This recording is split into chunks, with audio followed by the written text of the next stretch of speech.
Welcome to Nourishing the Mother, an inspired conversation space between Bridget Wood and Julie Tenner on the journey of motherhood through the common thread of parenting, relationship, and sexuality as a path to consciousness. We keep our conversations honest, our experiences real, and our philosophies exploratory. We believe that in order to raise incredible humans, we first have to raise ourselves. We know that in order to rock the family, you've got to nourish the mother. If you are here, you care about paving a path of conscious and intentional motherhood, connected with yourself and your gifts, and also illuminating your children in theirs so we may raise more whole humans who can impact this world in a more humane way. If you desire to integrate your learnings practically and supportively, head on over to bridgetwood.life or julietenner.love to go deeper.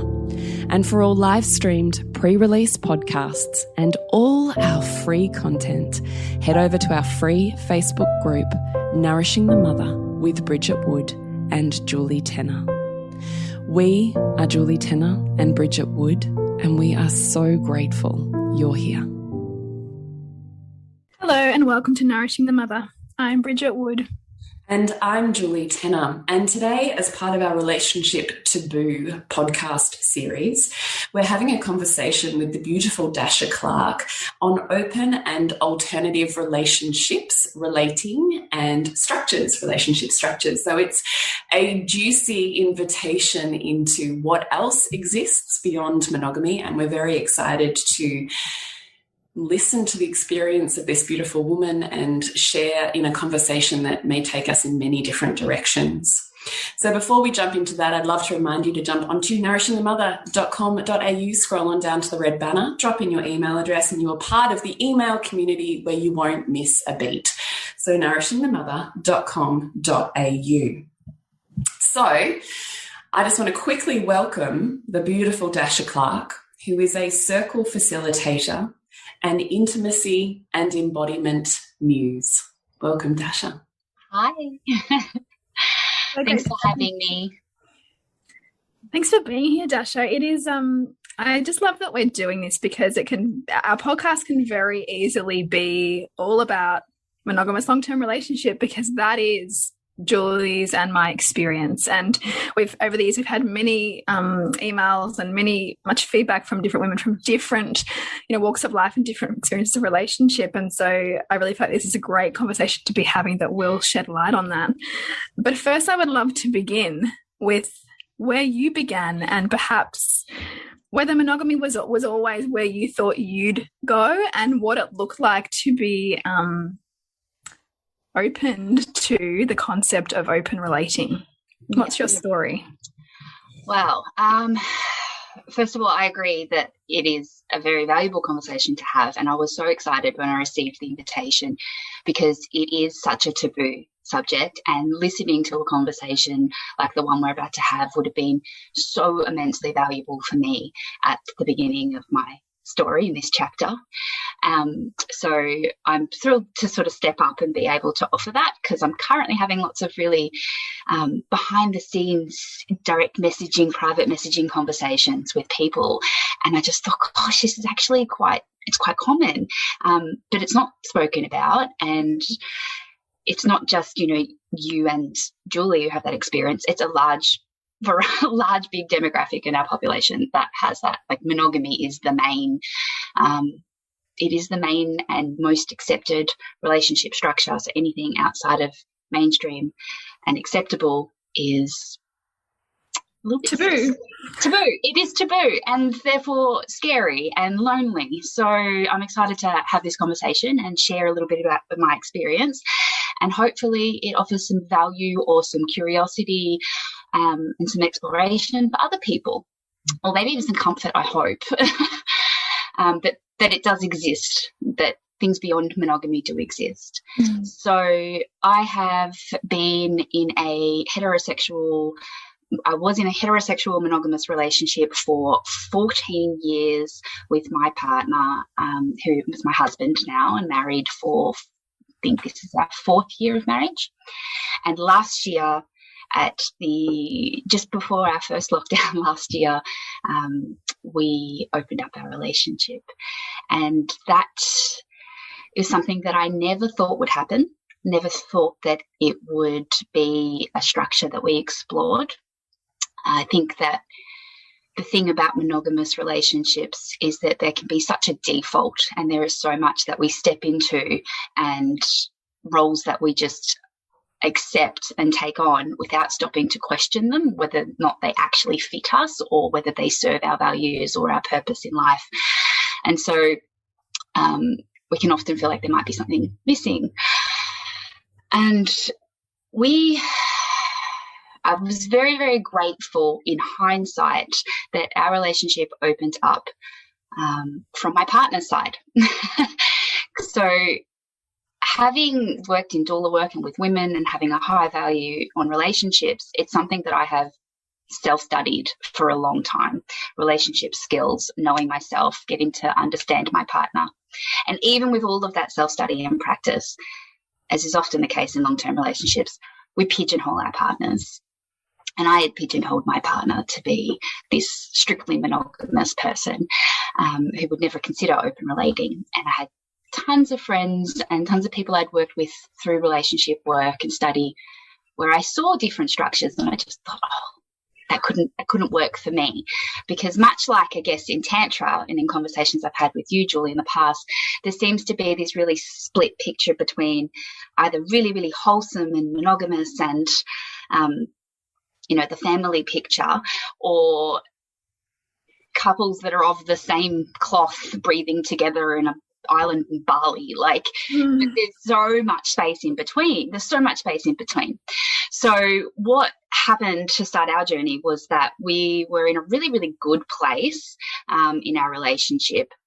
And I don't know if it's a personal trait of mine, but when things feel really, really, really good in life, I'm waiting for that next spurt of growth to come. I'm like, things are really good. I've put in a lot of work and a lot of study, and we've really been through some stuff, and this feels solid. I'm satisfied, yet unfulfilled. And I couldn't put a finger on what that was. So I was waiting for this next wave of growth to come. And I could not have predicted that it was in the form of my husband approaching me with a level of honesty that I have so much admiration for, to share that he had developed some feelings for somebody and he didn't know what to do with them and where to put them. And it was confusing because his feelings for me hadn't changed in any way, but he really didn't want to not explore and experience what these other feelings were. So we had a conversation about it.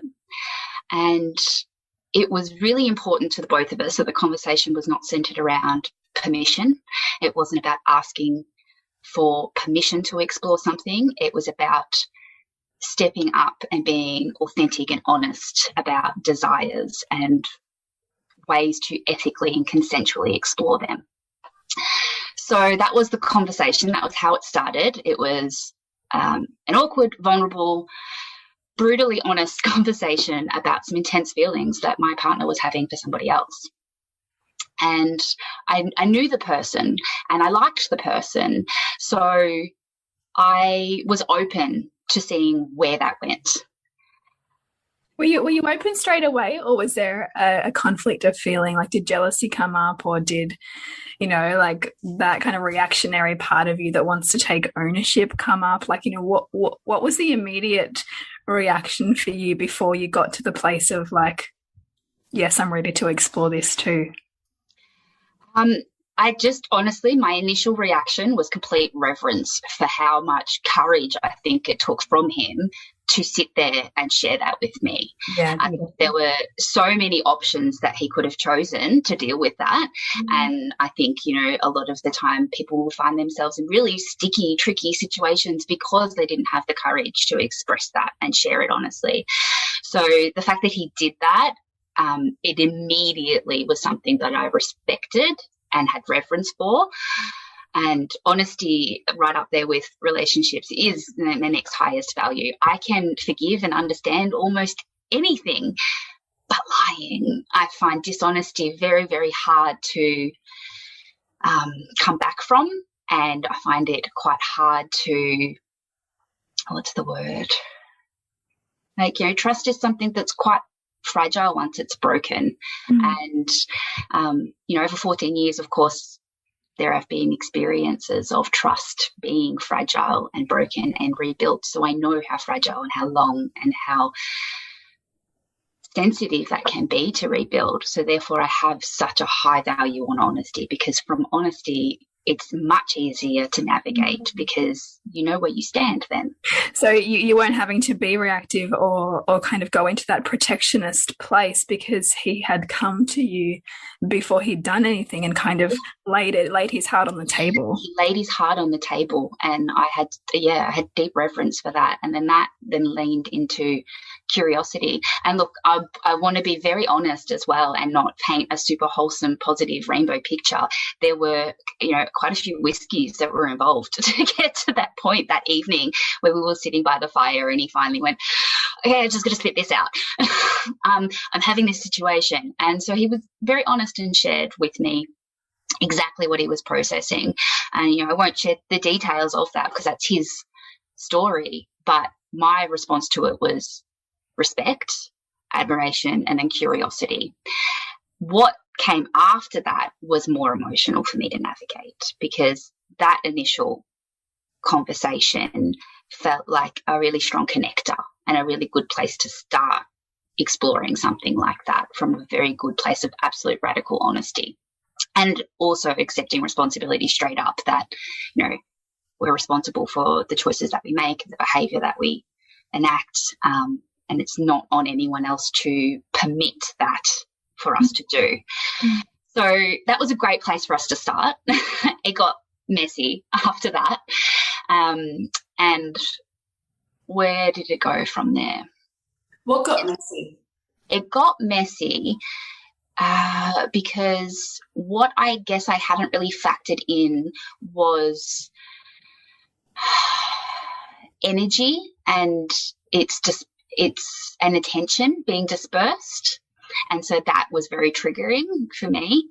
And at the time I was enrolled in doing your course, Embark, and it was so incredibly helpful for me because it was my anchor going through embodiment practices and mastering my own energy and taking responsibility for my desires and how I wanted to respond in any given situation.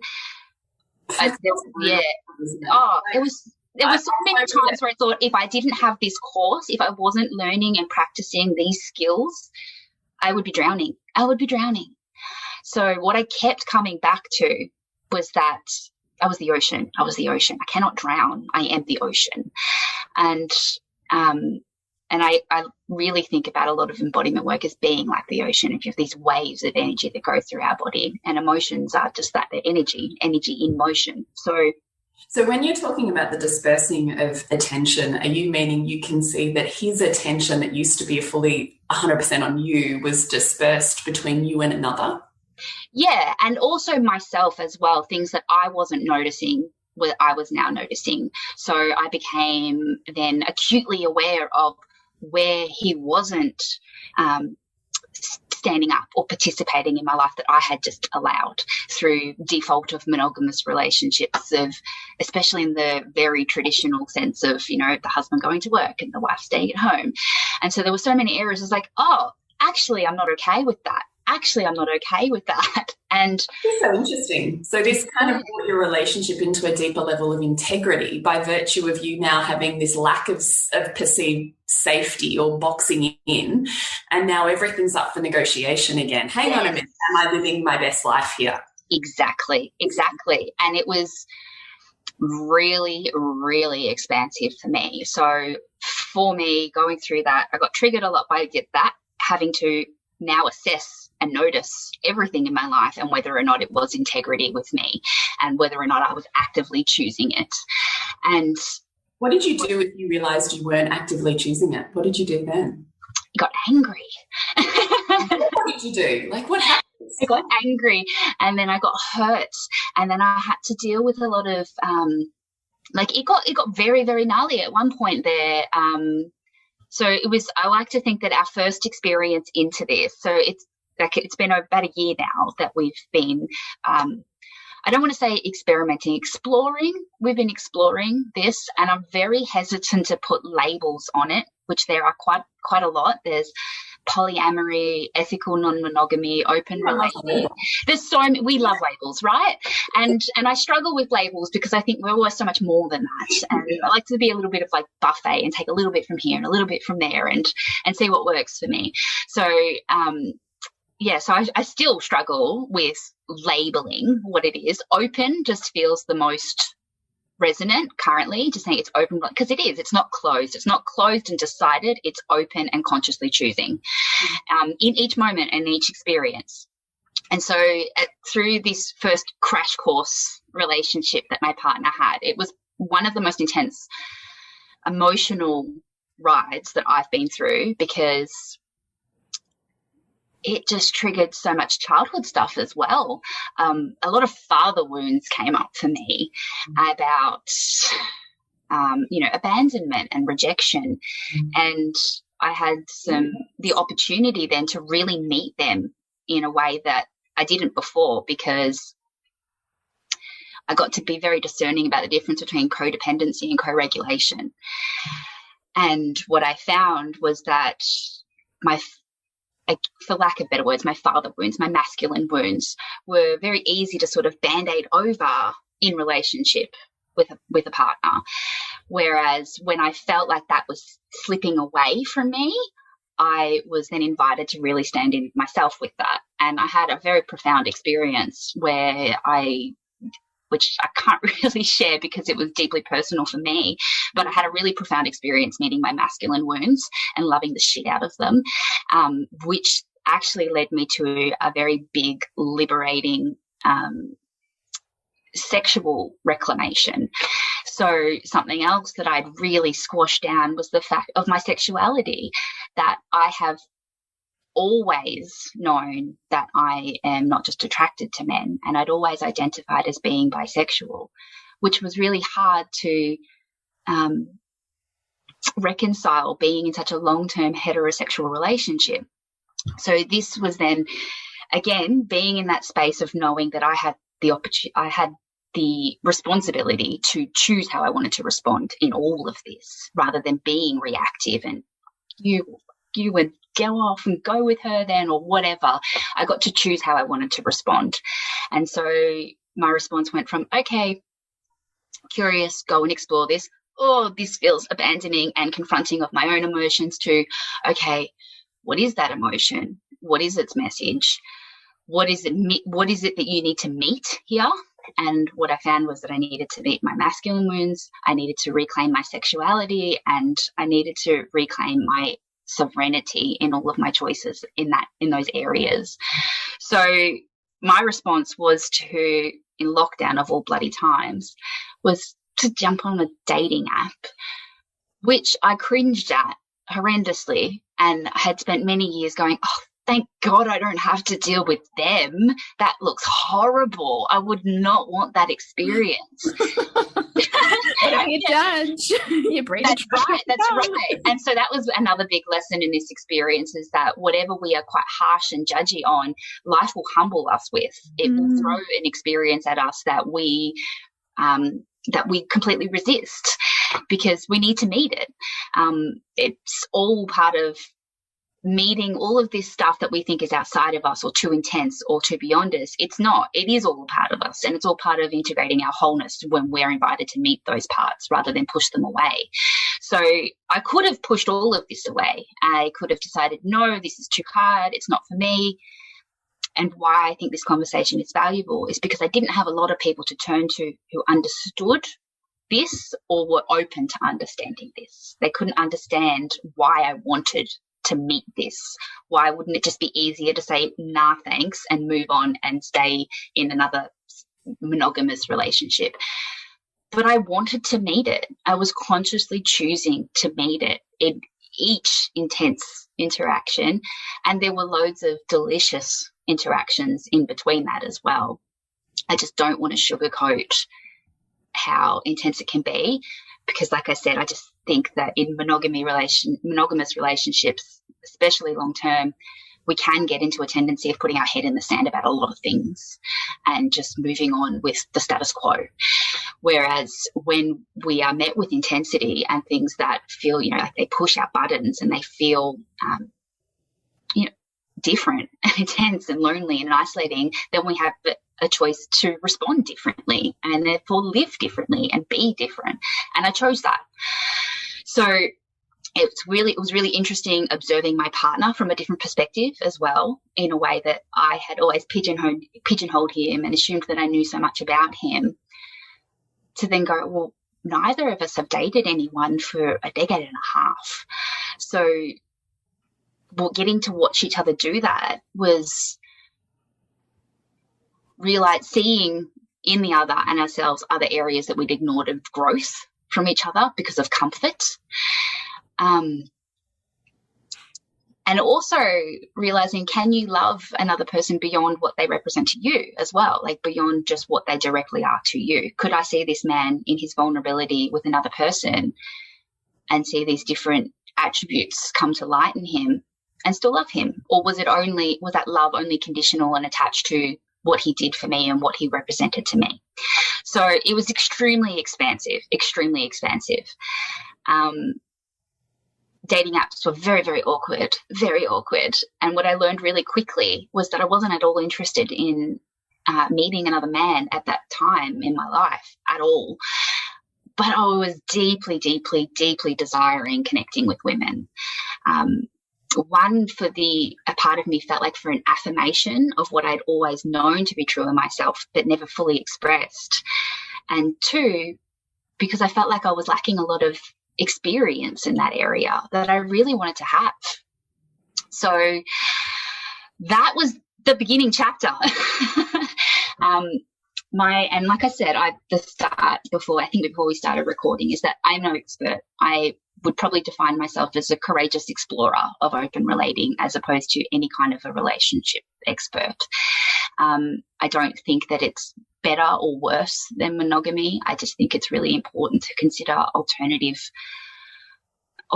agreements and connections that better serve us rather than not choosing and just doing. Yeah. I have a couple of questions, if that's okay with you. Yeah, go for it. So one is, as you were embarking upon exploring, and it's a very conscious conversation between the two of you, did you put in place agreements? Yeah. Yeah. Boundaries for what happened outside and what happened inside, and how much you shared with each other, and did you actually create essentially contracts/agreements that were super clear? Yeah. Not initially, no, because we didn't know what we were doing.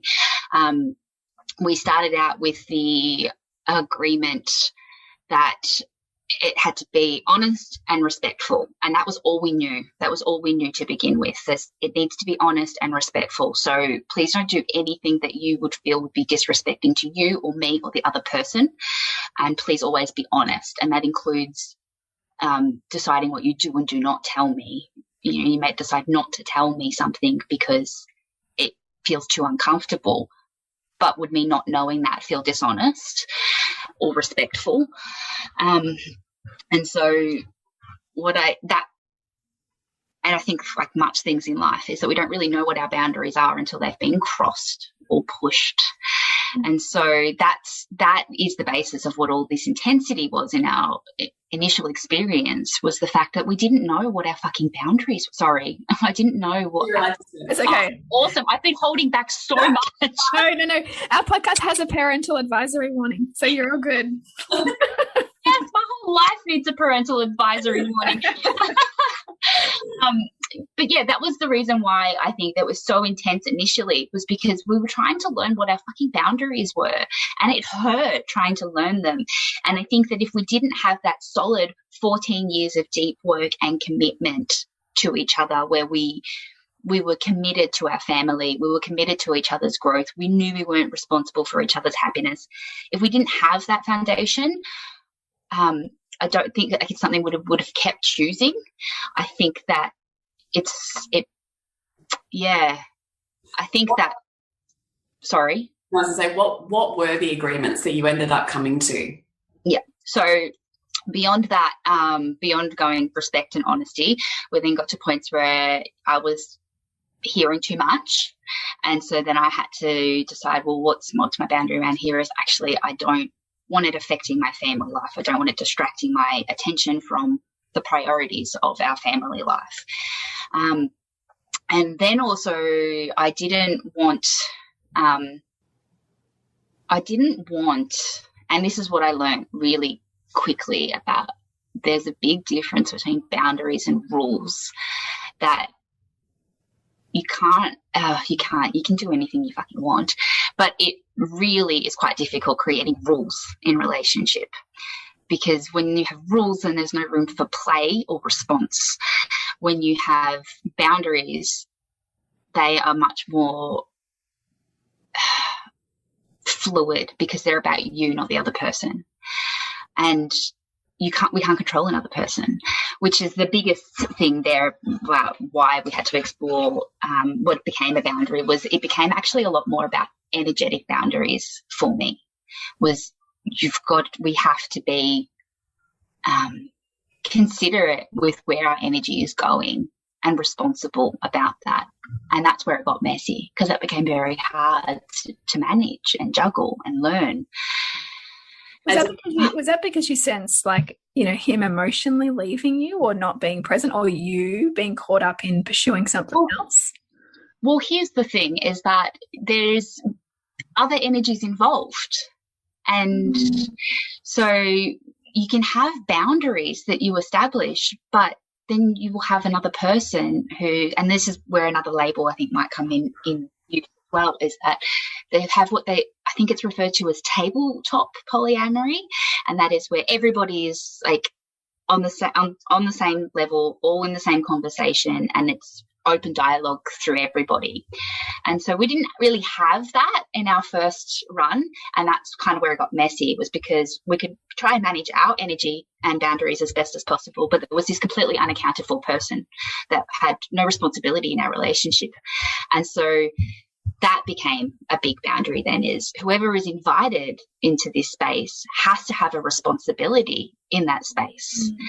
And so that became a boundary. Pardon? How do you set that up?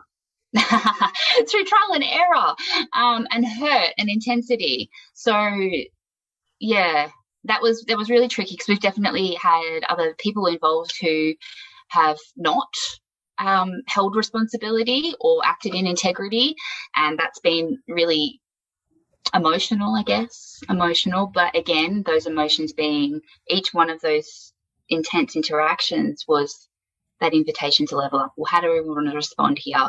What's the next move? What's the next boundary? And I think it's important to keep revisiting boundaries. So for a really long time, my boundary was no friends that I don't want to have to navigate a friendship and a relationship at the same time and have that altered, because my friendships are a very big part of my support network. And that was a very, very firm boundary for me for quite some time, until recently I've been reviewing it, realizing that a boundary is not the same for me as what it is for my partner. It's not the same as what it would be for Julie and her partner, and it's not the same as what it would be for Bridget and her partner. You know, we have different ideas of boundaries. We have different things that we are and are not okay with. And so through, again, many, many, many, many more conscious conversations, that then became a more fluid boundary of, okay, well, I understand that there is a desire for you not to necessarily meet new people, but have deepened connections with people that you may already know. And so that was, again, that's an example of a boundary being fluid and being revisited. For me going, no, you stay away from people that we both know, to, wow, the world is quite large and sometimes it feels really small and we know a lot of people. And so how do I revisit that without feeling like I'm imposing a rule upon you? What will I not do? Not can I tell you what you can't do? So boundaries, again, still are something that just gets revisited often, and a lot of the time you won't really know what it is until it's pushed. But so rather than trying to use boundaries as a protective measure or preempting and preventing shit from hitting the fan, why don't we change that conversation and flip it around to how do we upskill so when shit does hit the fan, we've got the skills to meet it? Totally. Yeah. Was your version of open relating to do with having sex outside of the relationship, or it involved emotional entanglement? Both. It was quite funny because I thought that emotional intimacy was my boundary first. So I think I'm quite an intuitive person, and I knew that my partner had feelings for this person before he voiced them to me. And so I'd already sat in this little place of discomfort before it was even spoken of, do I feel betrayed by emotional intimacy? And I had to really sit with that because I'm very emotionally intimate with a lot of people. And so it didn't feel fair to decide that I didn't want my partner to do that with someone else, because I know how much richness that brings into my life. So I'd already sort of sat in that discomfort, and that's probably why I had less of a reactive response when he initially said it, because I had probably done a little bit of pre-work myself in that moment. But yeah, so initially it was, I think my partner was seeking that emotional intimacy from other people. And then funnily enough, what I found was that I was seeking sexual connection with other people. And so I was like, my life's already full, rich of emotional intimacy. I've got all of these people I can have these wonderful communications with, and not just verbal, but just so many points of connection that feel fulfilling to me. But sexually, there's a lot there for me to explore and fulfill, and I really, really want to. So both of us being brave enough to say, this is what I want, this is what my soul is calling for, this is what I need in my life, how do we navigate this together, is, it's definitely brought us closer together, and our sex life is the best that it's ever been in over 14 years. And we're still meeting different needs, which is a big point of why I'm open to still being open, is that I just truly feel that one person cannot meet all of our needs, and we all have different needs. And so it's on us to explore and express and meet them. And we can invite as many people as we want to do that with us, but we've got to be courageous and choose that. Totally.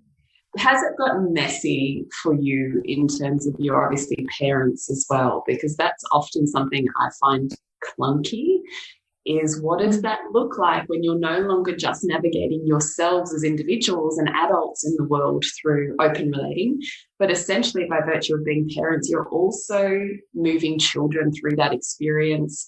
And as children grow with bigger awarenesses around what that looks like, and at the same time, I'm like, how do you make time to go and do those things when life is already so full, being so busy with kids? So now I'm busy in my normal life, and I'm trying to date and navigate fluctuations in feelings with other people.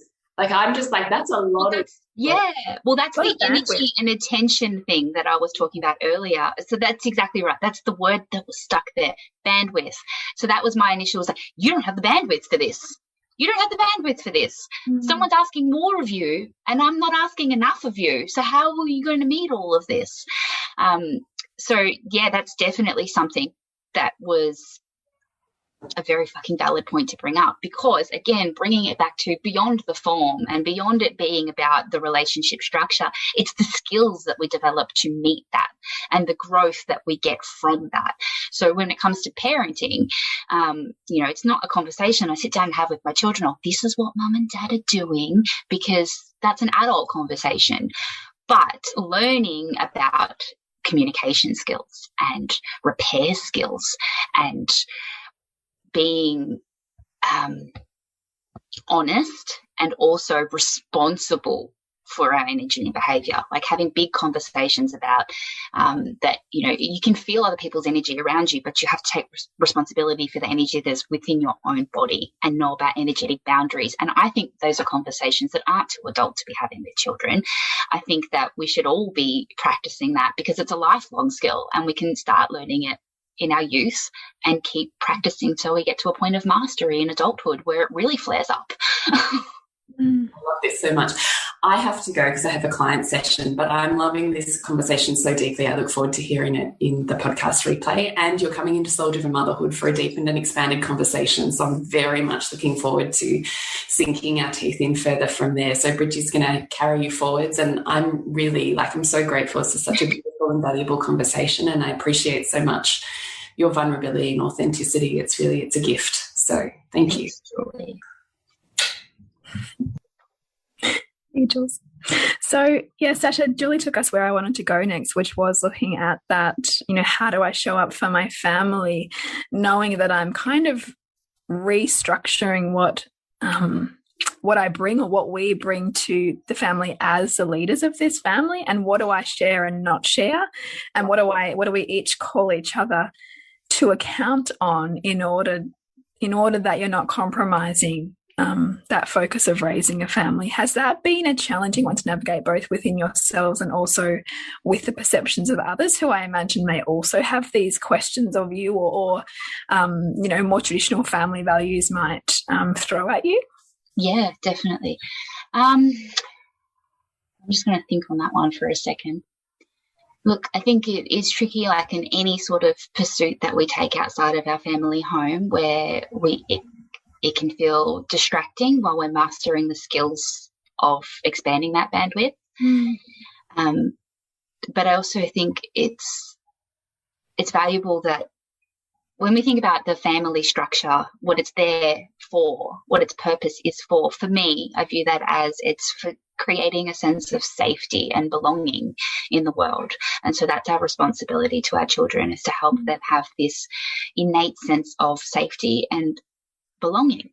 And so that goes beyond any form. So it doesn't matter what the relationship status is of the parents, if the skills and the sensations of feeling safe and belonging are there and continuously being cultivated, that's what's more important than how many people mum and dad love. Yes, I really love that you've gone there, because it's so true. And I mean, even in conversations and discussions around divorce, it's like children can get through that if parents handle it well. Exactly. And also a really, really big, maybe too profound of a statement to make, is that the love is just, it's not finite. It's not finite. And I think that's really valuable to teach children. And even just in the context of children, when you have a second child, you don't love your first child any less. There's more love.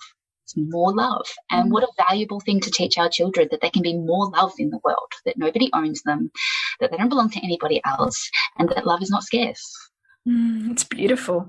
When you were talking earlier about your partner and you found that through this process where you pigeonholed him had kind of blown up and you're now seeing new aspects to him, was there new attraction that you found in meeting that? Oh, definitely. There was both, because it's always attraction and repulsion. If we actually look properly at things, it is always both, right? Yes, so it's definitely our sex life went through the fucking roof, because the level of intimacy that was being cultivated through these constant, honest, vulnerable conversations was very desirable to me. Like that. And desire, and I guess the birthplace of desire is in mystery. And so if there's no mystery, then there's no desire. So in fact, this whole process has unlocked mystery. 100%. And the other point that I had just floated out of my brain space. No, that's fine. I do this to people all the time.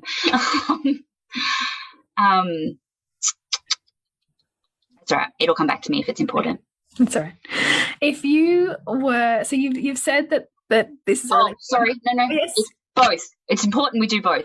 Yes, there was mystery and more desire, but there were also aspects of him that I had to revisit the judgments. Like, you're not dating how I would date. I wouldn't do that in a situation. Why are you behaving like that? That's not how you do it. And so a really valuable conversation we had is like a review after our sort of first run at the show was allowing another person to have their own experience. without trying to manipulate and control it to serve you. But just allow, which is very, very hard when you have built a whole life with someone as a shared experience, to then allow them to have their own, especially when you can see aspects of it that they can't, or you're experiencing something from it that they're not. It's still very, very hard to be like, you are your own person. This is your own experience that you get to have, that you need to have. It's part of your growth, and it's not for me to interrupt and interfere. So then, those are, again, really tricky conversations where there's no right or wrong, but it was both. It was incredibly hot and also incredibly messy. And also, I imagine if you're really initiated into your own sovereignty through this process, then you can't have yours without allowing them theirs. And so that looks like, how do I build myself and you know, shatter a lot of perhaps my codependency to come back into myself so that I can allow them to be who they are. Exactly. Which is also what we ask ourselves as parents too, is that how much am I trying to control or more or cajole or morph or direct, and how much can I allow that person to be, even if that challenges me? Yeah. And it will challenge you. But like you said, you know, you have those conversations already. You have them, those conversations and explorations exist in monogamous relationships. It's just, again, we can bypass a lot of them by just running our roles as they were pre-designed. Yeah, and also Family Inc., right, can certainly crowd out those conversations, and so you end up running your own track. And of course, where you found yourself in your relationship means that you can no longer avoid those, and that the open relating is the path to exploring that. 100%. Yeah. You said that you've had lots and lots of women in your DMs, and, you know, really kind of, you've had all these people come out of the woodwork. Is there something that you find is a common set of questions or common conversation that you find yourself continuing to have with women around open relating? Yeah. Women's sexuality is a really big one. I have had a lot of women that have never allowed themselves to explore their sexuality properly. And so, you know, again, they've found themselves in heterosexual relationships, and then to like, I actually think that I really like women, but I've never allowed myself to explore that. And then some women who know that they like women, but they also really love the man that they're with, and they find that very confusing. So, you know, bisexuality is quite can be a lonely and confusing place to be in, because especially if you are in a relationship with a man and you are attracted to women. So that is a very common thread that I've had in my messages. And the other most common one that gets spoken about beyond that is, what dating apps do you use? That's a very practical question right there. And I would just 100% say I have not touched Tinder ever. I have no intention of ever touching Tinder. I've heard enough stories shared around about Tinder to make me feel yuck about all dating apps. The first thing, and what I'll say on that first point about the sexuality is that I think it's so important for us to have sovereignty about that, and it's so important. I think that so often we forget, or maybe never even learned, that pleasure is not something that's given to us. Or someone does to you. No, it's ours. It's within us, and it can be opened up to and shared with another, but it's not something given to us.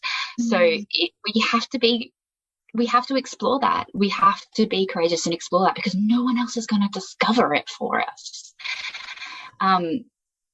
Is there a way that you offer those women to do that, who contact you? Yeah, I do. I think that even just talking to other women on a dating app is incredibly valuable. And I know that from experience, because when I started on the dating apps, which, to the second question, Bumble is the one that I use. Bumble. And I will give that like a little bit of a mention, because what I found really good about that was that women message first. Men aren't allowed to message another woman unless she has instigated the conversation, which for me felt quite safe. I didn't want to chuck myself out there in the open and be on the receiving end of a bunch of messages that I had no filter over. Yeah. So Bumble feels, if you're a woman who's a little bit intimidated by dating apps and you'd like to talk to some other men or women, Bumble is my recommendation. There's many others I'm not super experienced with, but I've had some luck with that one.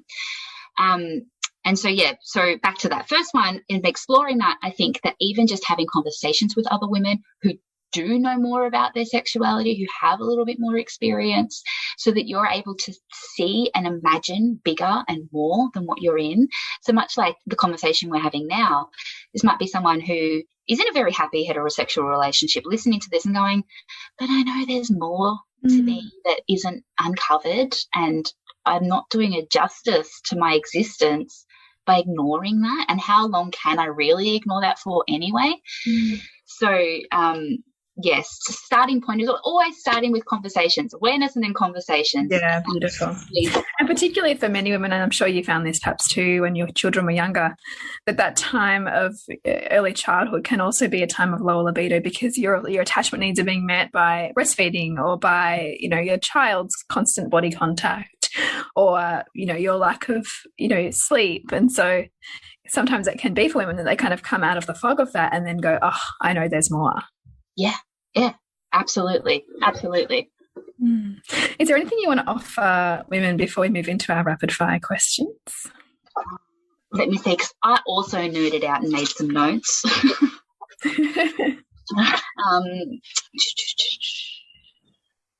I think we actually covered them all. The main points here I wanted to make was with the codependency and co-regulation thing, with anytime we try to make our partner responsible for how we're feeling, even if we're, you know, pretty set in our mind that what they have done has now caused this reaction in us.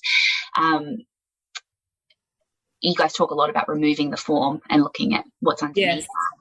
And so what I would find then is that a very important marker for me to distinguish between the two was that codependency was when I was in parenting mode, either because I was craving parenting or because I was doing the parenting. So you were either craving being parented? Yeah. So I was either looking to my partner to fulfill whatever my father didn't or mother didn't, or I was mothering or fathering them.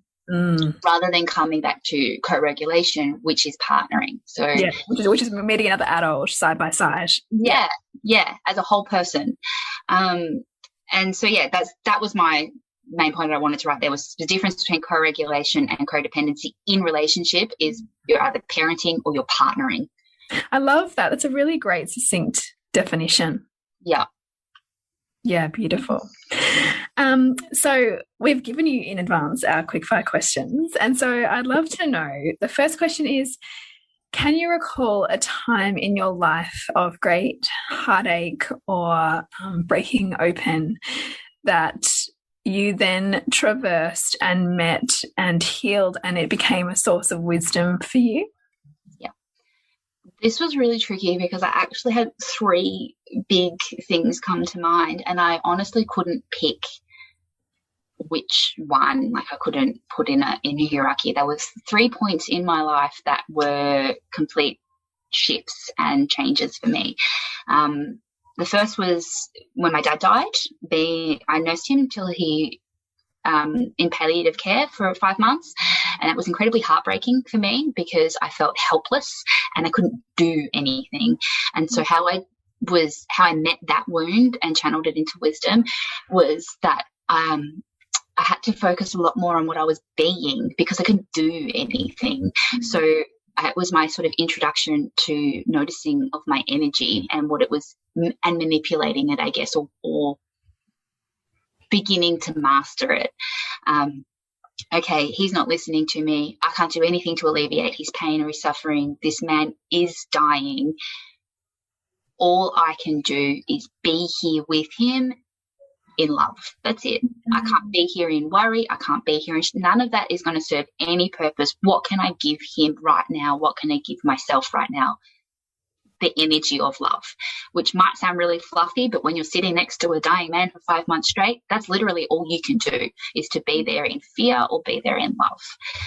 So that was my first heartbreak, wound to wisdom. And my second one was when my son was born, because I had a very conscious pregnancy and a very empowering birth, and then received a brutal diagnosis for his health condition when he was 4 weeks old of having cystic fibrosis, and it completely broke my heart. I felt betrayed by my body. I felt like I had betrayed him, and so that was really, really hard for me. So I went from this energy of just being love, having this incredible experience, and then like this big fear bomb went off in my world. And that was my my shift then into movement and embodiment and being with my body and learning to love and honor it again, and remember that it hadn't betrayed me, that it was always working for me, and that having to get past this idea that I hadn't betrayed my son, that a diagnosis and a genetic disease isn't it's not a mark on somebody, it's not you are now this and this is awful and a punishment. It has its own gifts and it has its own expansion that it gave me. So that pulled me into movement and presence, because if I thought too far ahead of anything that was happening in the future with my son, then I wouldn't be here with him right now, where things were wonderful and he was beautiful and so was I. So again, coming back into that presence, but movement was really big, the really start of this big thing for me about having to move my body in a particular way. And I tried running, I tried going to the gym, and I used to go to the gym a lot before I fell pregnant with this child, a lot. I was training martial arts and all other complementary activities to support my martial arts, where I would compete, to then not moving at all because I had no grit and motivation to do that.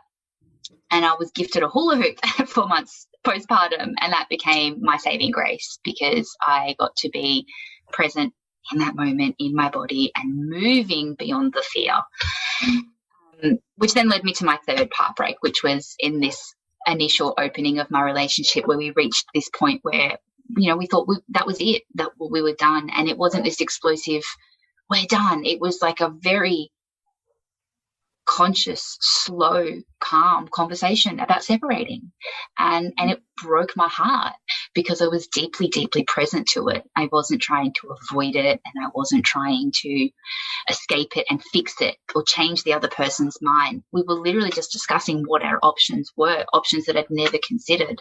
And so how I turned that wound into wisdom was by coming back to myself and that sovereignty that had been invited out of me, of going, I'm okay. I will be okay. We will all be okay. Like, the end is not the end. It's just a chapter. It's just an experience. And it's not, again, like life is not finite.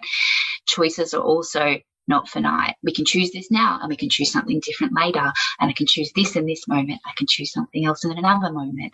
But being present with the moment that was right there. So I guess all three of those experiences sums up into, most of my wounds are centered around fears beyond the present moment and not moving from our own internal sovereignty. So wow, those are huge, and all big invitations into deep presence, right? Like deep presence with yourself and how you move with the world and what's being brought to you. Thank you so much for sharing. Those are really beautiful, but no doubt heartbreaking at the time. Yeah. Now, we love to ask all of our guests, if you could give the woman any book that you thought would transform her life, what would that book be? Again, this was so hard. I had to cull my book list. Have you got like a top 2 or a top 3 maybe? Oh, even just a top 3. Okay. So All right. The first book that I read that really changed my life was when I had my first son, and I was experiencing postpartum anxiety, on the edge of postpartum depression, and I didn't know who the hell I was. And I went to my doctor because I didn't know where else to go. And I was like, what is wrong with me? What do I do here? And he was a great GP because you know what he did? He recommended me a book.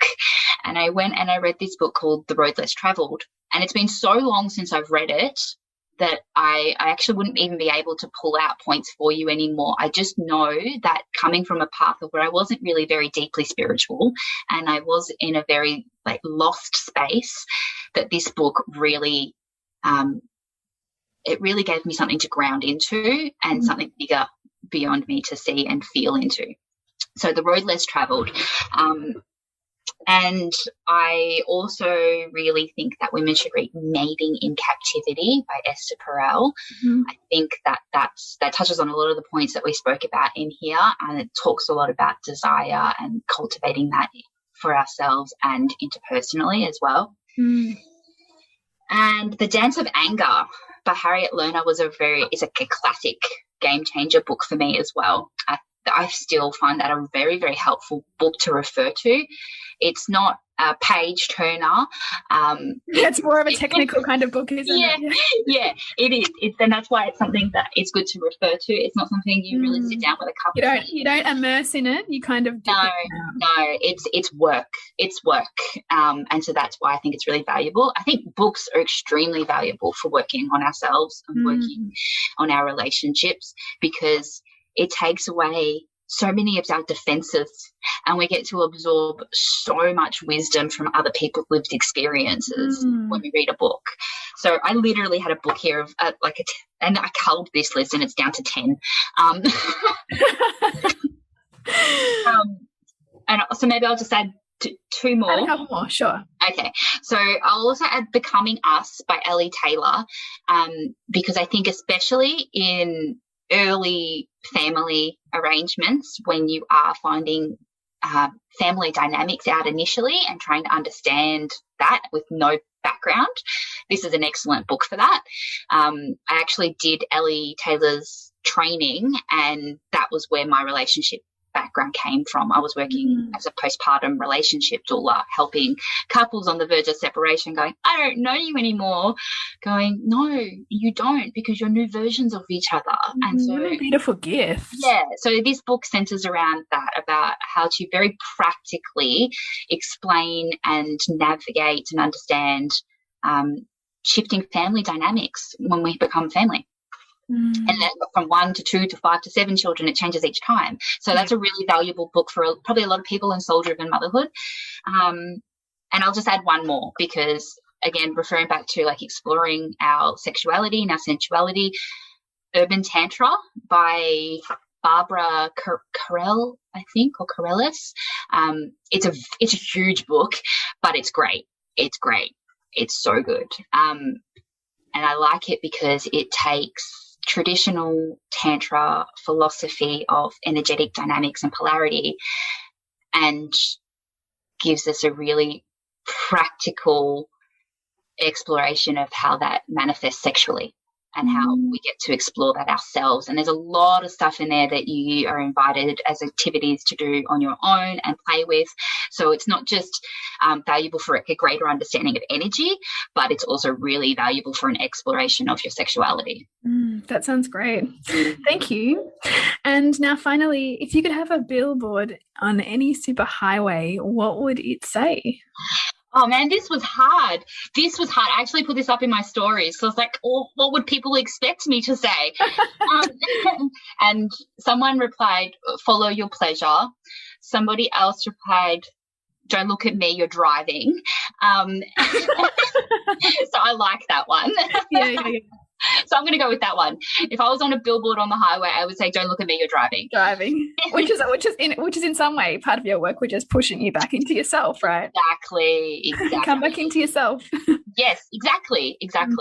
And I think I just wanted to round that off on that whole point of, yes, that a lot of my work is deeply centered on being within myself and acting from that space of my own internal authority, which at times has definitely pushed, I've definitely found myself like going from interdependence to fully independent, which is part of my childhood trauma responses. Yeah. So being consciously entering into an open relationship allows me to revisit that and realize, actually, I'm not this hyper independent person who does everything by herself. I am interdependent. I have responsibility for my own internal stuff that's going on here, but gosh, it's so valuable to have safe relationships to explore that with, because that's how we grow and how we know ourselves. Yeah. So yeah, I want to keep exploring that and keep getting to know myself and other people better. Oh, this has been such a beautiful conversation, Dasha. Thank you so much for coming on the podcast. No, thanks for having me. I'm really excited to actually get to have this conversation on a broader platform, because there's only so much my little thumbs can type in messages. Oh, I'm sure it has really just touched a lot of women and opened up some curiosity that perhaps they hadn't looked at themselves, or maybe took them deeper, which is what we really hope for too. Now, you will be coming into Soul Driven Motherhood, which I think is on the 29th of June? Yes. Yes. And you'll be taking us deeper as a group into some exploration around open relating, or just around yourself, which then leads to those conversations. So we're looking forward to that. And how can women connect with you? You can find me on my website, which is pretty easy, dashaclarke.com, and all social media. And I'm pretty active on Instagram, so if you want to pop over there and send me a message, if you've got a question, want to have a chat, or just see what my vibe's about, there you will find me. And again, it's pretty easy, it's at Dasha Clarke. Beautiful. Now, to connect with us, it's nourishingthemother.com.au. To connect with Julie, it is julietenner.love. And to connect with me, it's bridgetwood.life. Remember to nourish the woman, to rock the family, and we will see you next week when we continue to peel back the layers on your mothering journey. Thank you so much for listening. We literally couldn't do this without you. Please share this podcast with anyone you think it would be medicine for. If you desire to integrate your learnings practically and supportively into your life, then head on over to bridgetwood.life or julietenner.love to go deeper. And if you feel like giving back a little to this free content, please rate us on iTunes or Facebook, all of which helps the podcast reach more mamas who need this type of tonic for the soul.